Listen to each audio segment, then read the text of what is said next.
Hey guys, it's LCH here. Um, I just saw this Wolverine video that came out of nowhere, and I just thought of like seeing it and just making a video. So let's go check it out. And I thought that's what I thought of actually doing.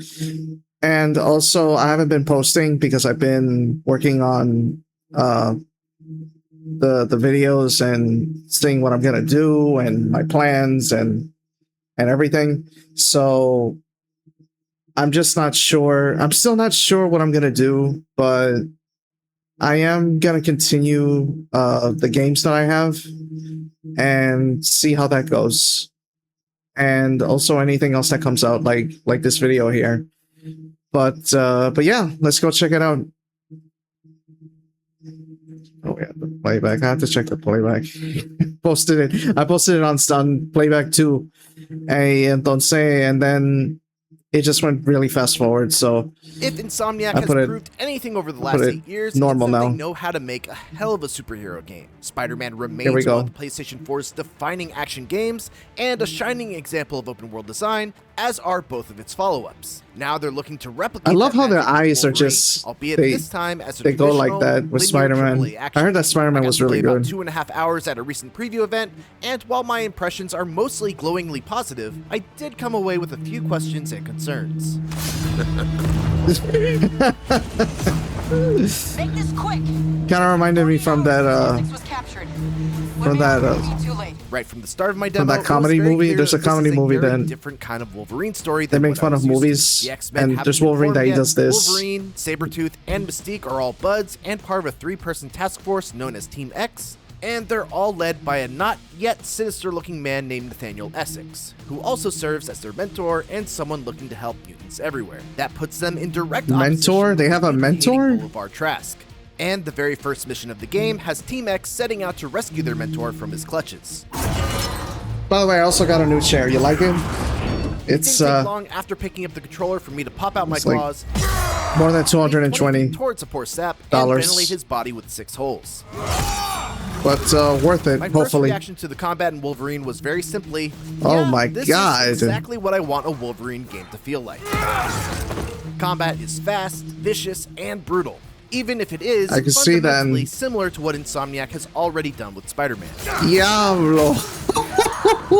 Much like how Spider-Man was able to zip around the battlefield with his webs, Logan can use a gap-closing leap attack to instantly get right up in the face of an enemy. Diablo, if this is Wolverine, I wonder how Spider-Man is going to be. Combo, or a powerful kick that can break shields and knock enemies back.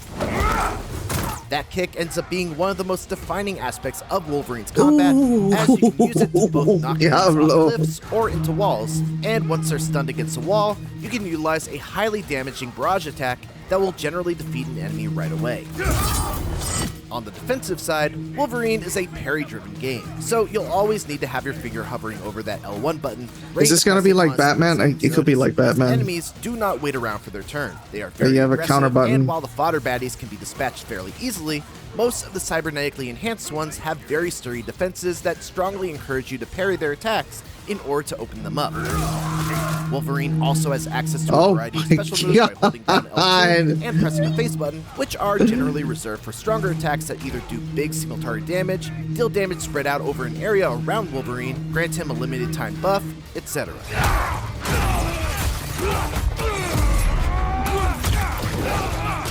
These special moves are all tied to individual cooldowns rather than a resource that builds up over the course of combat. That is so sick, dude. That's so sick. Rage, which is gained simply by dealing damage and killing enemies, but slowly diminishes when you're not actively slicing and dicing.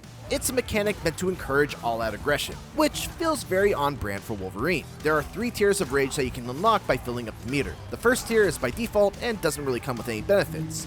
Once you reach tier 2 though, you gain extra damage on your combo finishers, and most importantly, you're able to go into last stand when you lose all of your health. This was a neat way to incorporate Logan's healing factor into the combat design by making it so that as long as Wolverine has a bar of rage in the tank, he can essentially come back from the dead, trading in his rage meter for health. If he goes down without a full bar of rage to spare though, it's game over and back to the last checkpoint for you. At rage tier 3 though is where the party starts. Once he hits that rage threshold, the background turns gray, the enemies get highlighted in red, and all of Wolverine's attacks do dramatically increase damage, with most weaker enemies being executable. He is beasting. This lets you throw caution to the wind and just tear apart entire groups of enemies in quick order. It is quite simply the epitome of the Wolverine power fantasy.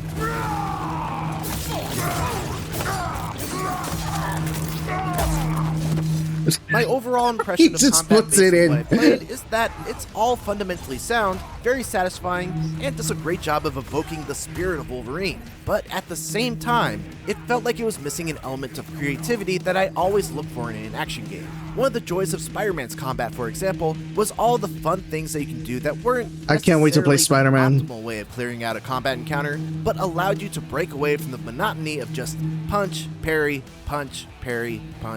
etc. You could bounce off walls, mantle over enemies, slide under them, web them up, yank away their weapons, swing them around, launch them up for an air combo, knock them away, pull them back, etc. Wolverine mostly just angrily stabs things. And while he is the best there is at what he does, I did wish that what he does offered a bit more variety. We don't need you, Runt. Never did. Now, to be fair, there are some fun ways that Insomniac encourages I hope there is variety. Advantage, like versatility with the combat. Insomniac encourages you. That is what is kind of lacking though, is that there is like a lot of claws, which is Wolverine. That, don't get me wrong, it's sick.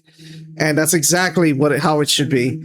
But it should be like, there should be more animations of different things that you could do. Like you could slide under, you could go over, do different things like I don't want to say acrobatic because I don't know if Wolverine is that acrobatic. But it's to have like different movement options so that way, and different animations so that way you could have different ways of interacting with the enemies. And that would be sick to actually do that. Use the environment to your advantage. Like kicking an enemy into a forklift is always a good time. The environment is a good example. That organically feature combination attacks between you and your partner, much like what was seen in Spider-Man 2 and Miles Morales. But on a base level, I do have some concerns about how Wolverine's combat will remain engaging throughout the entire campaign. It's certainly possible for that depth to be uncovered as I get deeper into the game. There is, after all, a skill tree with a variety of techniques and special moves that I only really scratched the surface of, along with adaptation points that can be spent on a variety of character upgrades. My hope is that those later upgrades and skills add some extra flavor to Wolverine's combat and aren't just more powerful techniques that scale his strength to meet the increased difficulty of later enemies and bosses. Interestingly, the thing that impressed me the most about Wolverine that reminded me of Hollow. You've got Wolverine on a team with a YouTuber that he was screamed at when he played Call of Duty. Sit down! As two people that are very important to Wolverine, but also have two very different worldviews. These are all very combustible elements in play, and I'm excited to see where it all goes. Doubly so due to the fact that it's written by Walt Williams of Spec Ops: The Line fame, who is one of the best video game writers in the business. Thus far, the performances have been excellent as well. Liam McIntyre's portrayal of Wolverine is very grounded and paints the picture of a man bottling up a lot of anger and pain, but still has that rough edge and ruthless aggression that fans expect from the character. You gotta talk to Essex. I only got to see a little bit of Troy Baker's Nathaniel Essex, but so far, it's shaping up to be yet another memorable and nuanced performance in his stacked resume. Holy shit. I got to see different sides of both Mystique and Sabretooth than what I'm used to. But you ain't ever coming back. And I'm very much looking forward to seeing where Nicole Pacent and Brett Gibson take their respective characters. You find Essex yet? Oh, I found something already. While much of the demo was spent with Wolverine snarling, growling, and prowling as he I can't wait to see Mystique stick his claws into, there was one notable section that was much more quiet and subdued, and actually ended up being my favorite stretch of gameplay. This right here, this was the place that I think was the very first trailer. They have been at this for years, I think, and the last one, which was like before 2020, I don't know which year it was. I think it was then. It was before 2020, and there's this video where Wolverine is like, he's at the bar, and the camera shows his hand, and the hand like pulls out the claws, and then it and then it stops in from that, and then that's the whole video. That's the last time that I've heard of this scene. And I think this was the exact scene that actually happened. Unless that was a different studio in a completely different place. I mean, unless like it's from a different studio. I think this is that. I think this is the place that did that, that had all that. Wolverine wanders through Lowtown, which is a bit of a safe haven for mutants to congregate. I was able to strike up conversations with fellow mutants, engage in some not-so-friendly arm wrestling with Sabretooth, play a revealing game of Never Have I Ever with Mystique, and even find a handful of Easter eggs tucked away. It was a welcome reprieve from all the action, and I hope that there are more moments like this where I get to learn more about the characters that inhabit the world. I just needed some space from everything. So that's Jean Grey. I think that's her.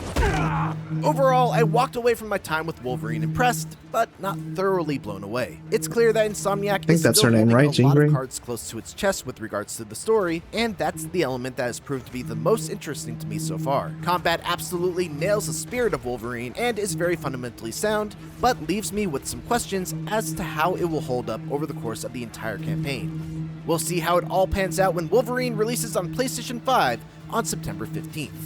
For more recent previews, make sure to check out our IGN First coverage of Control Resonant. And for everything else, keep it here on IGN. All right, cool. Yeah, well, what can I tell you? I gotta say, like, it looks great. Wolverine looks like he is Wolverine, you know what I mean? And having the combat and everything, I just hope that the combat is actually like different enough to stand out from Spider-Man, because usually that's what they do. They usually like they add similarities from the previous games and they put it into this one, which is great, which is cool. But they have enough differences to actually make it on its own, you know what I mean, and have its own things and its own differences, which is a great thing to actually have. But yeah, the game looks pretty impressive so far. I can't wait to play it. It's gonna be fantastic. But yeah, that was the trailer. I hope you guys enjoyed the Wolverine trailer as I did. I enjoyed it. Pretty cool insight in the game, and just waiting to see how everything goes. So yeah. Thank you all for watching, and I will see you guys on the next one. Be Spuzzy. Ciao.